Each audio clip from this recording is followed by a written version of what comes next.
স্বামীকে কষ্ট দেয়, সব নারী ক্ষমা পেলেও তারা ক্ষমা পাবে না। তাহাজ্জুদের মুসল্লায় সাজদা গিয়া কান্না করলেও আল্লাহ এই নারীদেরকে ক্ষমা করবে না। ক্ষমা পেতে হলে একটা রাস্তা আছে। কি রাস্তা? এখনই স্বামীর কাছে ক্ষমা চাইতে হবে, পায়ে ধরে চোখের পানি ফেলে স্বামীকে সন্তুষ্ট করতে হবে।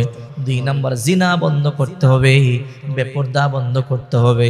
এরপরে পবিত্রতা অর্জন করে যখন চোখের পানি ফেলে কাঁদবেন, তখনই আল্লাহ তাআলা মাফ করে দিবে।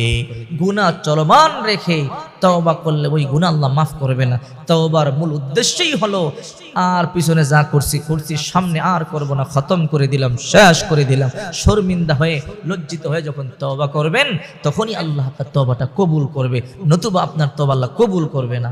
এই জন্য এই 3 শ্রেণীর নারীর জন্য বড় মারাত্মক বিপদ, যারা এই গুনাহগুলো রাখার পরেও এরা এখনো পর্যন্ত তওবা করে না। রমজান মাসে সবাই মাপ পেলেও তারা কিন্তু মাপ পাবে না।